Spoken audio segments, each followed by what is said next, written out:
जिस वेद में, जिस तत्व ज्ञान में परमात्मा से लाभ प्राप्त करने की विधि है वो इन वेदों में नहीं है। लेकिन ये चारों वेद कबीर परमात्मा की ही महिमा का गुणगान कर रहे हैं कि वो समर्थ शक्ति है, वो पाप नाशक है और वो बंदी छोड़ है, काल के बंध से छुड़वा कर सतलोक ले जाने वाला है और वही पूजा के योग्य है। अब इस बात को रामानंद जी के सामने परमात्मा ने कहा।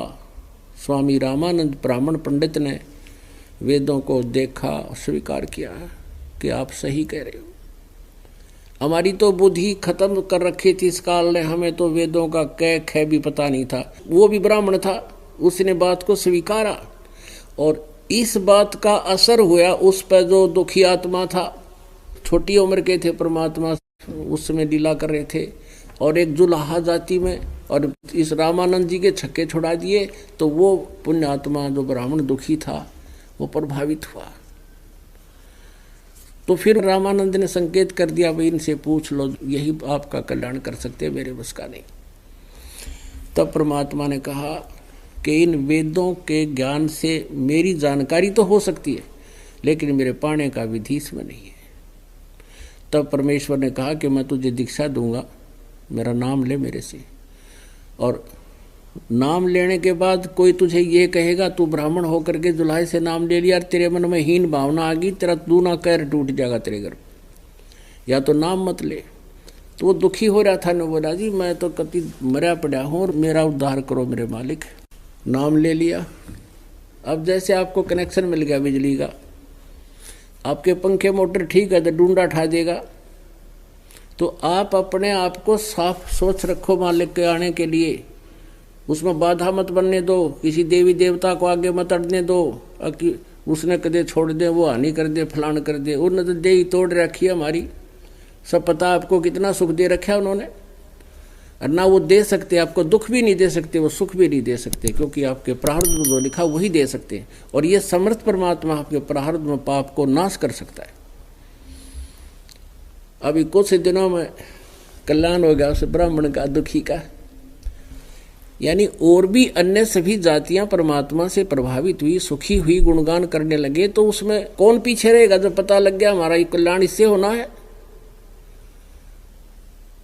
तो वो बहुत सुखी हो गया। सारा परिवार ने दीक्षा ले ली और पहले बड़ा दारिद्र टोटे के अंदर दुखी था, निर्धन बहुत हो गया था, कर्जा हो गया था। परमात्मा समर्थ शक्ति जो चाहे सो कर सकते हैं। कुछ ही दिनों में उनके सब दुख निवारण हो गए और पशुपालन का काम शुरू कर दिया। कुछ ही दिनों में सारे ठाठ कर दिए, पैसा भी, कर्जा भी उतर गया। अब वो इतना सुखी हो गया, जहाँ जावा वहीं गुण गावे कि भगवान आए हैं, परमात्मा आए हैं, सब जो भी उसके संपर्क में कोई रिश्तेदार, नाती, वैसे कोई मित्र, तो वही आता है परमात्मा के पास जिसके पुण्य अधिक होते हैं। सकल पदार्थ हैं जग माही, कर्महीन नर पावत नाही। अब परमात्मा अपनी प्यारी आत्मा को जो काल ने किसी मर्यादा में बांध दी, उसको लेने के लिए शरण में कैसी कृपा करते हैं। कुछ दिनों के बाद वो ब्राह्मण जो कबीर परमेश्वर से उपदेश प्राप्त करके रामानंद जी का शिष्य था, उसको छोड़कर परमेश्वर कबीर जी से उपदेश प्राप्त करके सुखी हो गया था। अब वो कुदरती किसी कामवश, उनका रिश्तेदार भी था शारदा का, वो पहुंच गया वहां पर। अब उसने जाकर कहा शारदा से, कुशल मंगल पूछा और पूछा, मिश्राणी तो बहुत कमजोर होगी, क्या बात है? तो शारदा ने कहा कि क्या बताऊं नाती, रिश्तेदार, मैं ऐसे ऐसे बहुत दुखी हूँ, वर्षों से भटक रही हूँ। और शारदा को ये भी पता था कि ये भी महादुखी थे, क्योंकि रिश्तेदारी की जानकारी होती है। फिर उसने पूछा शारदा ने कि तुम्हारा क्या हाल है? तुम भी बहुत दुखी थे, कई बार इकट्ठे ही कहीं एक स्थान पर जंतर मंतर के लिए जाते थे। तब उस व्यक्ति ने, परमात्मा के शिष्य ने, कबीर जी के शिष्य ने कहा कि शारदा, हमें तो भगवान मिल गए, कबीर परमेश्वर अपनी महिमा आप बताते हुए क्या कहते हैं, पर्वत पर्वत में फिरा कारण अपने राम, राम जैसे संत मिले जिन सारे सब काम। परमात्मा के लिए ना जाने कहाँ कहाँ भटक रहे थे और परमात्मा जैसे संत मिल गए, उनसे उपदेश लेते ही सब सुख हो गए हमारे। तो भगवान जैसे संत मिले जिन सारे सब काम, तो कहते हैं उसको फिर राम कहूँ या संत कहूँ। शारदा ने सोचा भी ठीक, ये तो बहुत दुखी थे और ये भी ठीक हो गए, कहाँ से कैसे जंतर मंतर लगा तुम्हारा? शारदा ने पूछा। उस व्यक्ति ने जवाब दिया कि मैंने गुरु बना लिया, वो गुरु परमात्मा ही आए हुए हैं, और शारदा आप भी उन्हीं से उपदेश ले, दीक्षा ले लो, आपका कल्याण हो जाएगा। अब शारदा ने सोचा भी आज बात बनेगी कि ये तो ब्राह्मण है और हमारा रिश्तेदार भी है, इसने अवश्य कोई ब्राह्मण गुरु बनाया होगा, साधु संत ऋषि बनाया होगा गुरु। तो उसने पूछा कौन है आपके गुरु जी? शारदा ने पूछा। तो उस ब्राह्मण ने बताया कि मेरे गुरु जी हैं पूज्य कबीर देव जी, कबीर साहब। अब शारदा का फिर वही झटका सा लगा, करंट सा, कि वही कबीर, जुलाहा कबीर। अब वो कहने लगा उनका रिश्तेदार परमात्मा का जो शिष्य था कि शारदा, संत की जात नहीं देखनी चाहिए, उनके गुण देखो, वो परमात्मा आए हैं। अब सुन ले बात मेरी। तो उसको धिकारने लगी वो कि तूने क्या नाक कटवा दी, रिश्तेदार ने एक शूद्र से नाम ले लिया, ब्राह्मण तो जगत के गुरु हैं। अब वो कहने लगा पंडितानी, अब तेरी बातें का असर मेरा ना हुआ है, मेरी तो ब्राह्मटी हो रही थी ब्राह्मण होकर, मेरी वो दुर्गति थी धरती पर किसी के नहीं, कौन से ब्राह्मण न जगत के गुरु होकर के, और सांस साबितावा नहीं था यार, इतना कर्जा हो गया था, मरने को दिल कर रहा था, सुसाइड करने की सोच रहा था मैं। राज उस परम पिता की कृपा से मैं सुखी हो गया, राज उसको तू धिक्कार रही है, लानत है तेरी जुबान को। नाराज हो गया वो। और क्या दिया इस ब्राह्मण समाज ने मेरे को? रिश्तेदार भी मुंह मोड़ गए थे, किसी ने 2 रुपये ले रखे थे, दोबारा जाता था तो दरवाजा बंद कर लेते थे, बात भी ढंग से नहीं करते थे। और आज मेरे पास 10 रुपये हैं, वो मांगने आते मेरे पास इस परमेश्वर की कृपा से, और तेरा मन मानत नाम ले लिए, आगे गुरु जी के बारे में गलत नहीं सुनूंगा मैं, उठकर चल पड़ा। अब शारदा ने सोचा भाई कैसा के कमाल हो गया, जो भी सुना है वो इन्हों का है, मैं भी सुखी हो गया, मेरा भी लाभ हो गया। अरिया कुल की मर्यादा, ये बंधन काल ने इसी बेड़ी बांध दिया, टूटे को नहीं। फिर भी बरता क्या नहीं करता। शारदा ने सोची भाई कति अंत आ लिया मेरा तय। अब उसने ये मन में ठान ली कि कभी आसपास कोई सत्संग उस संत का होगा तो मैं पहले परीक्षा लूंगी, और परीक्षा में अगर मुझे कुछ राहत मिली तो नाम ले लूंगी, ना तो वापस आ जाऊं।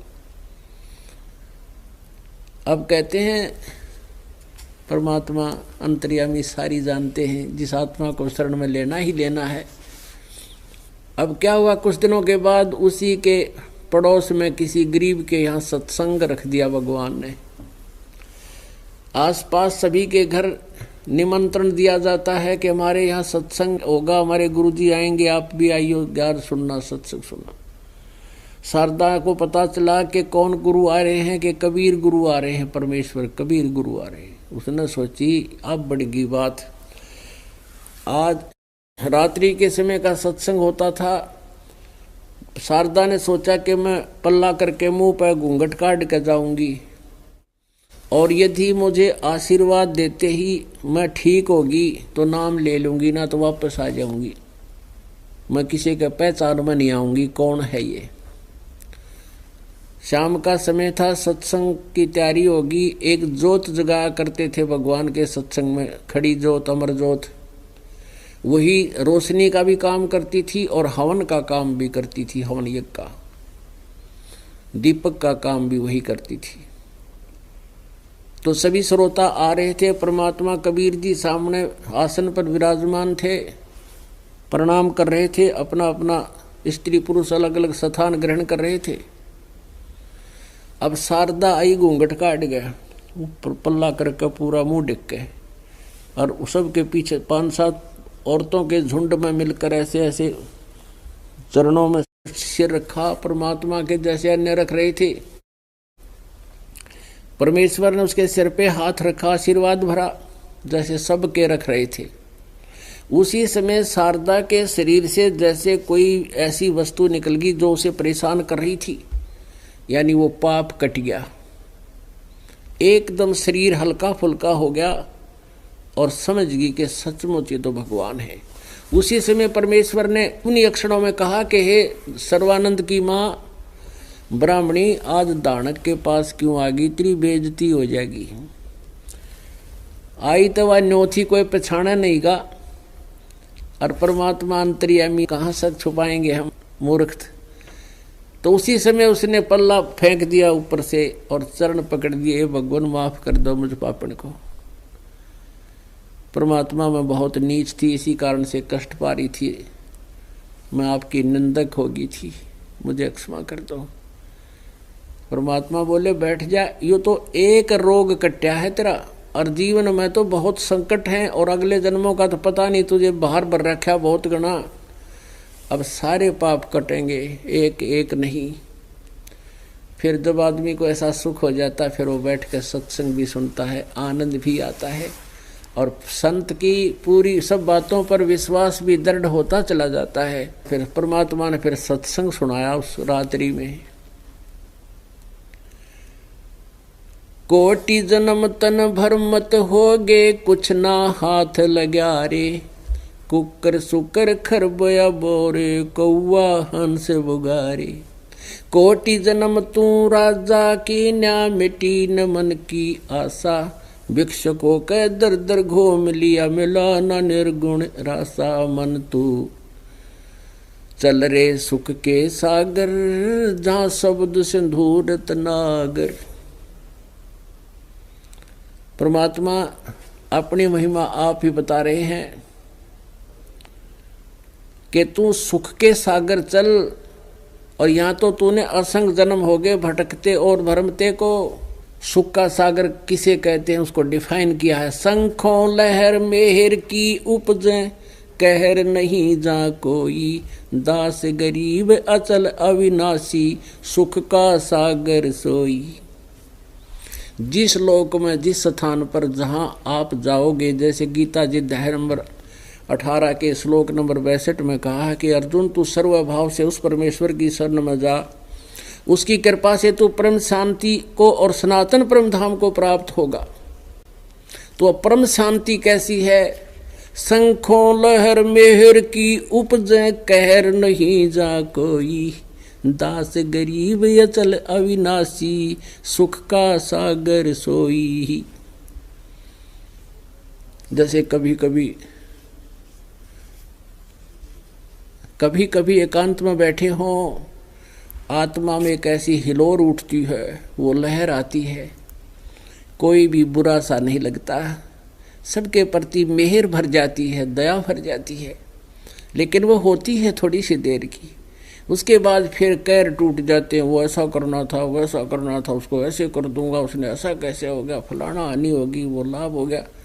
तो वो कैर की लहर आ गई, और वो थी मेहर की लहर। तो कहते हैं उस सतलोक के अंदर ऐसी लहर, शंखों लहर मेहर की उपजे, और कहर नहीं जा कोई, दास गरीब अचल अविनाशी, सुख का सागर सोई। तो सुख सागर में चलने को कहते हैं। मन तू चल रे सुख के सागर, जहाँ शब्द सिंधु रत्नागर। भाई कोट जन्म तन भर मत होगे, कुछ ना हाथ लग्या रे।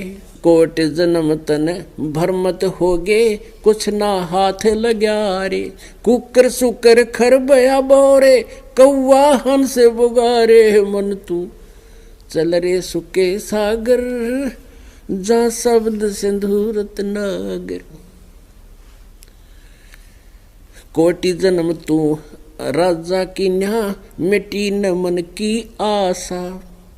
कोटि जन्म तू राजा की नहा मिटी न मन की आशा। भिक्षुकों का दर दर घूम लिया मिला ना निर्गुण रासा मन तू। चल रे सुके सागर जा शब्द सिंधु रत्नागर। इंद्र कुबेर ईश की पदवी ब्रह्मा वरुण धर्मराया।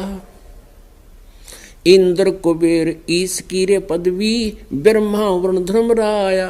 विष्णुनाथ के लोक को जाके तू फिर भी उल्टा आया मन तू। चल रे सुके सागर जहाँ शब्द सिंधु रत्नागर।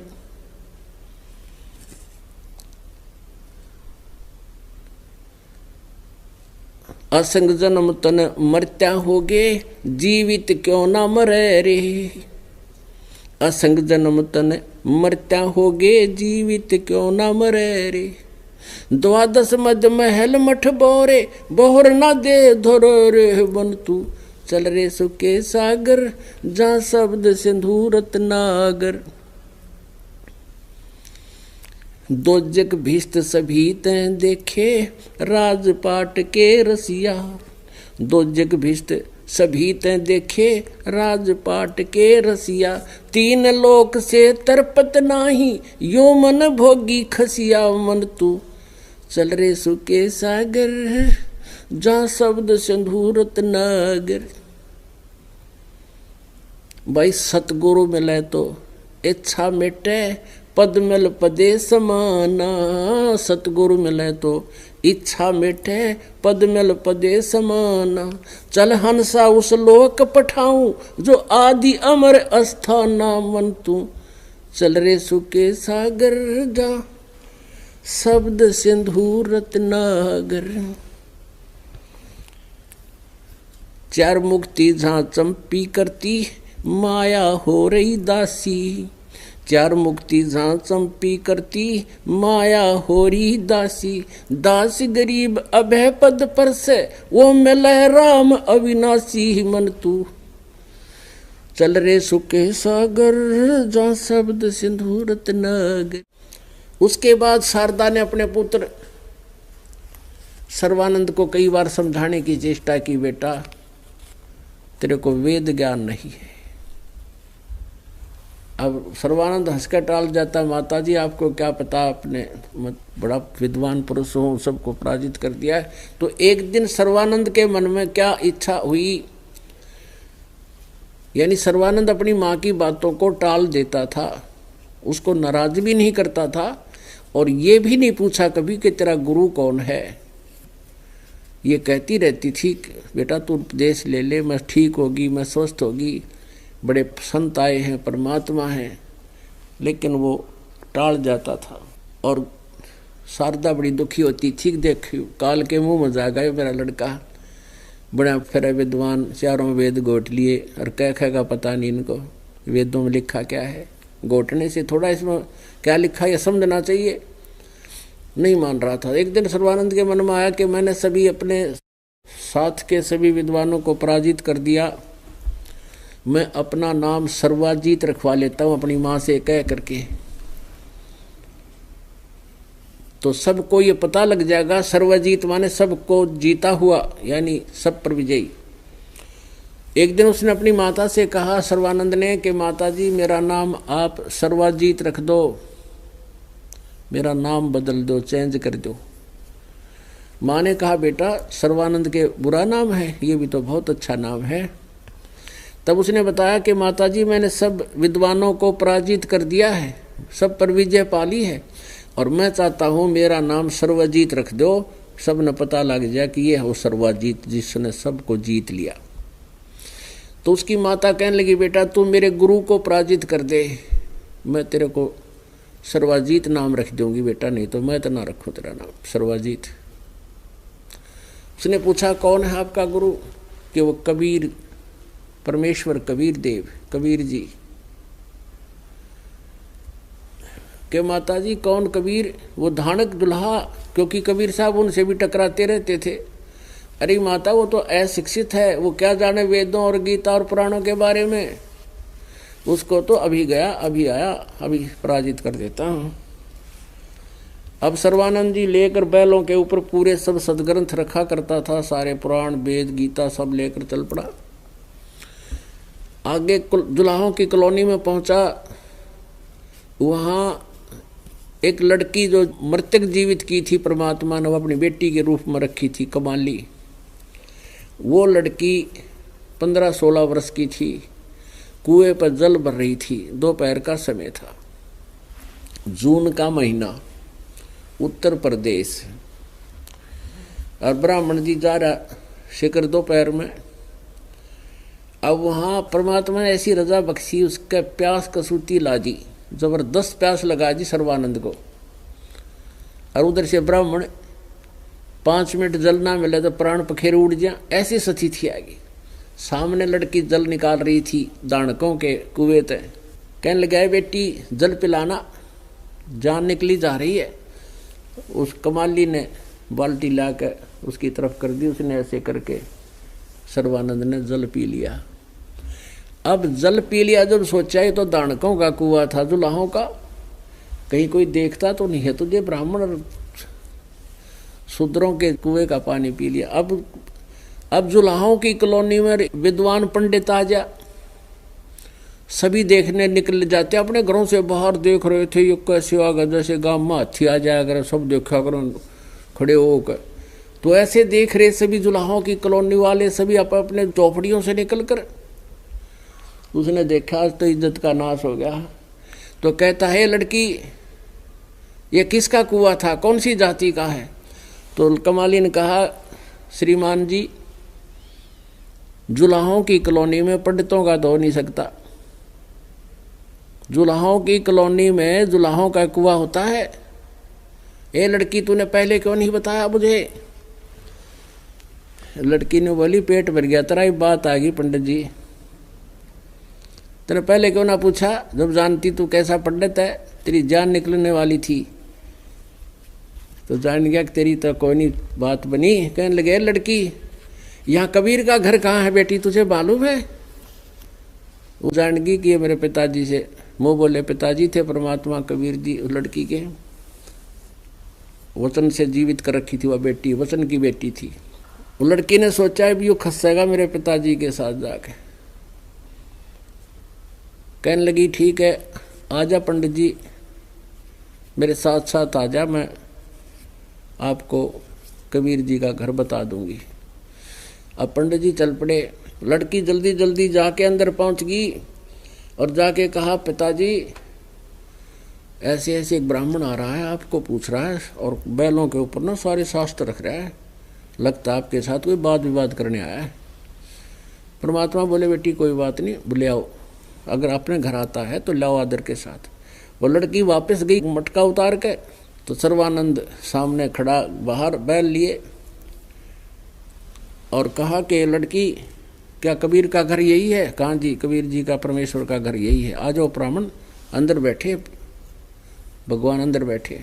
सर्वानंद ने कहा कि लड़की की बात सुन, ले मेरा एक लोटा है, लोटा ले रखा उसने पीतल का, इस लोटे को जल से भर दे। वो लड़की लाई अंदर से लोटा उठा गया अपना बड्डा और उसको ला करके उसमें डालना शुरू किया। कहने लगा, और डाल दे और डाल दे, कति फुल करा लिया ऊपर तक, बिल्कुल और फ्लोर न हो गया, इतना भरवा लिया। उसमें और कोई बूंद पानी पड़े तो बाहर निकल जाए, ऐसा कर दिया। और कहा, इस लोटे को ले जाकर लड़की कबीर को दे दे, परमेश्वर कबीर जी को दे दे, और उसको कहना इसका जो उत्तर हो वो वापस मुझे भिजवा दे। वह लड़की धीरे धीरे उस लोटे को लेकर गई कि ले पिताजी यूँ कह रहा है, इसका उत्तर दे। ब्राह्मण बाहर खड़ा है। परमात्मा कबीर जी ने उसमें एक लंबी सुई थी सी मोटी, वह डाल दी, लोहे की सुई डाल दी और कहा, बेटी वापस दे दे। अब सर्वानंद के पास वो लड़की धीरे धीरे लोटा लेकर आई वापस के लिए। ब्राह्मण सर्वानंद ने पूछा, क्या उत्तर दिया? लड़की ने कहा कि कुछ उत्तर नहीं दिया, पिताजी ने इसमें सुई डाल दी है लोहे की, मुझे नहीं मालूम क्या उत्तर दिया। वो अंदर आया, फिर कहने लगा, कबीर तूने क्या उत्तर दिया मेरे प्रश्न का? परमात्मा ने कहा स्वामी जी विराजमान हो, बैठो। अगर नहीं मैं खड़ा रहूँगा। बैठे तब बेइज्जती हो, अगर अच्छा खड़े रहो। क्या वो प्रश्न था आपका? सर्वानंद जी ने कहा कि मेरा प्रश्न ये था कि मैं ज्ञान से ऐसे परिपूर्ण हूँ जैसे ये लोटा लबालब भरा है जल का, और इसमें जरा सा भी कोई एक बूंद पानी का नहीं समाएगा, वो बाहर पड़ेगा। यानी तेरा ज्ञान मेरे अंदर समाएगा नहीं। मैं ज्ञान से परिपूर्ण हूँ, वाद विवाद करने की जरूरत नहीं है। और मैंने ऐसे ऐसे अपनी माता से सर्वाजीत नाम रखवाना था, उसने कंडीशन रख दी है कि मैं आपसे शास्त्रार्थ करके आपको पराजित करके आऊँ और फिर अपना नाम बदलवाऊँ। मेरा इतना उद्देश्य है। अब तेरा ज्ञान मेरे में नहीं समाएगा और मैं चारों वेदों का पुराणों का ज्ञाता हूँ, मेरा ये संदेश था तेरे को। परमेश्वर बोले मेरा उत्तर सुन ले। क्या था मेरा उत्तर? ये है कि जैसे ही तेरे लोटे में और जल डाल देते बाहर गिरता, तो मेरा ज्ञान ऐसा वजनदार है जैसे मैंने सुई डाल दी इसमें, या सुई तेरी लोटे के तली में बैठ गई, तेरा पानी बाहर निकल गया। मेरा ज्ञान ऐसा है तेरे सारे थोथे ज्ञान ने बाहर काट देगा और तेरी छाती में बैठ जाएगा जाके। वो ज्ञान है मेरा। और ज्ञान सब ज्ञानड़ी, कबीर ज्ञान सो ज्ञाने, जैसे गोला तोब का भाई करता चले मैदान। अब सर्वानंद कहने लगा बोल तेरा क्या प्रश्न है? अब इतने आस पास के दुल्हे इकट्ठे हो गए, सारे घर से निकल कर आ गए। भाई आज कबीर के ला वार्ता हो गई। कबीर साहब के साथ छेड़छाड़ रखा करते इन ब्राह्मणों से, परमात्मा बार बार छेड़ते थे, सबको वार्ताएं होती थी। तो देखने आगे सब खड़े हो गए, चारों तरफ बैठ गए। अब परमेश्वर ने कहा कि मैं प्रश्न करता हूं, उत्तर दे महात्मा जी विद्वान पुरुष, कि कौन ब्रह्मा का पिता है, कौन विष्णु की माँ, और कौन शंकर का दादा है, हमको दे बता।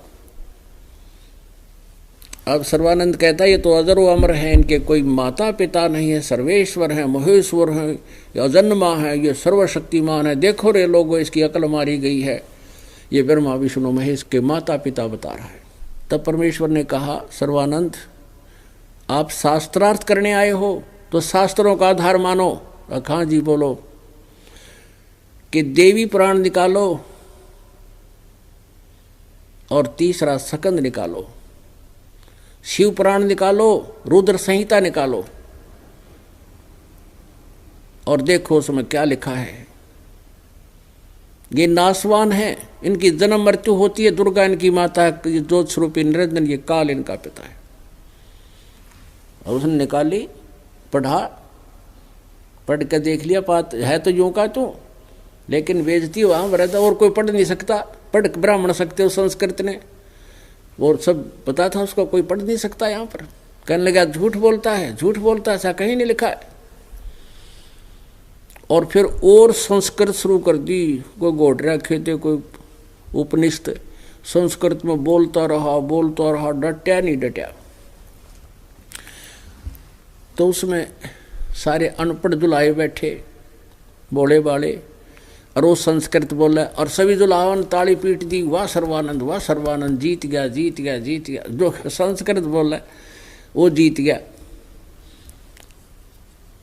अब ऐसे हार जीत होती थी विद्वानों की, अविद्वानों की प्रशंसा से। अब उन दुल्हाओं ने पता नहीं वो संस्कृत में बोल रहा के है, और उसकी प्रशंसा कर दी। तो कबीर साहब बोले भाई ठीक है, मैं हार गया तो जीत गया, बताओ और क्या चाहता है। सर्वानंद बोला ऐसे नहीं, लिख कर दे दे। अब सर्वानंद ने तो ऐसा काम कर दिया जैसे एक किसान का लड़का पढ़ा करता था 6ठी 7वीं में। उसमें हमारे पुराने समय में इंग्लिश जो है 6ठी कक्षा से लगती थी, अंग्रेजी 6ठी कक्षा से पढ़ने लगते थे बच्चे। तो एक दिन रविवार के दिन वो अपने पिता के साथ खेतों में बैलगाड़ी में बैठा जा रहा था। आगे से एक अंग्रेज अधिकारी आ गया, कार ले रखी थी उसने, कोई रास्ता भूल गया था, उसने हाथ रोक दिया, किसान ने बैलगाड़ी रोक दी। उसने अंग्रेजी में पूछा भी मैंने उस गांव को जाना है, क्या मैं ठीक जा रहा हूं? तो किसान ने कहा कि बेटा, अपने पुत्र से कि बेटा ये अपनी टोर दिखावा इंग्लिश बोल के, अंग्रेजी तो भी तो जानता है ना, सुना दे बोल के कि हमें भी आती है अंग्रेजी। उस लड़के ने सिक लीव सुना दी, छुट्टी के लिए प्रार्थना पत्र।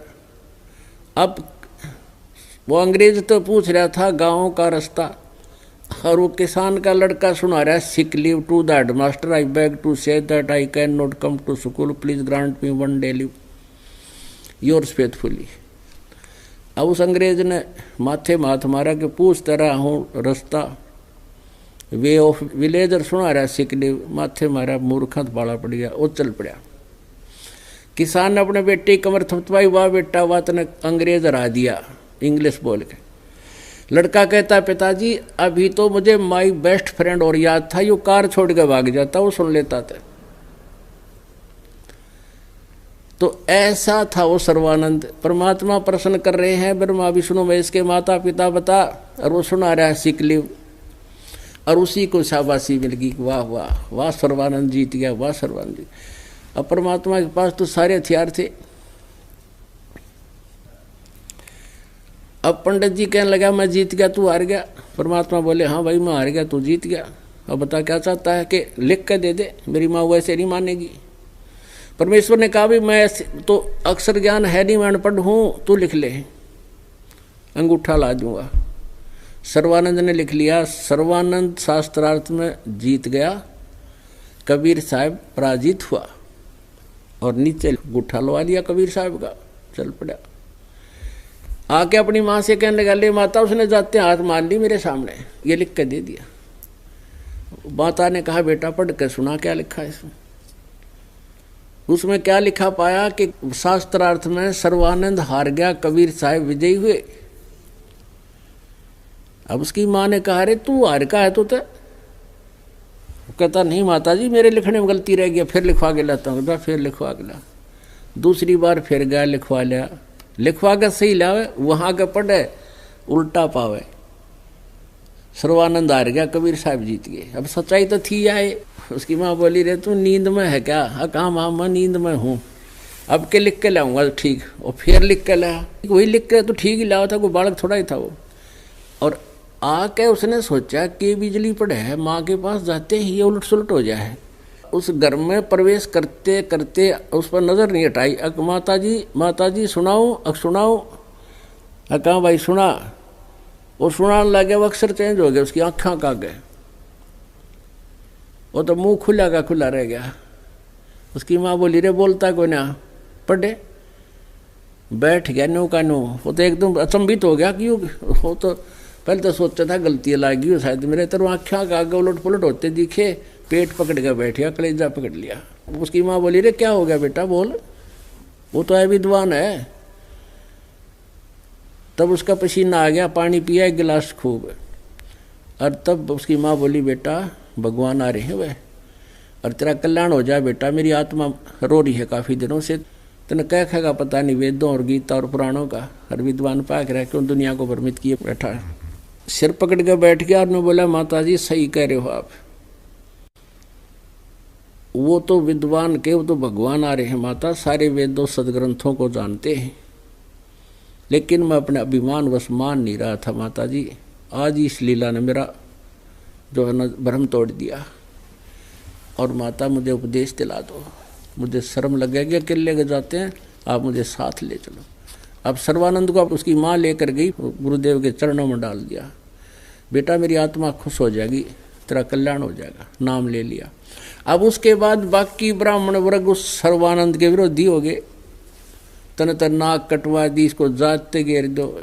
देख काल के दूतों का कैसा खेल। लेकिन सर्वानंद नहीं मान्या उनकी, ना उनकी माँ मानी, जाते गए कित्तत घेर दो हमने, अब तो भगवान मिल गया। तो परमात्मा कहते समझा है तो सर दर पाओ और नहीं रे ऐसा दो। बोलो सतगुरुदेव सत साहिब।